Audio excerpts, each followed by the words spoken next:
أم تقولون إن إبراهيم وإسماعيل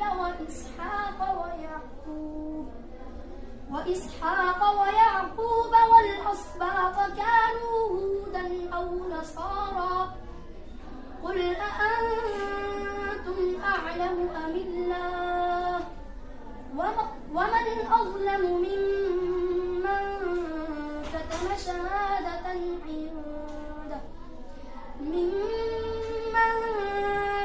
شهادة عنده من الله وما الله بغافل عما تعملون تلك أمة قد خلت لها ما كسبت ولكم ما كسبتم ولا تسألون عما كانوا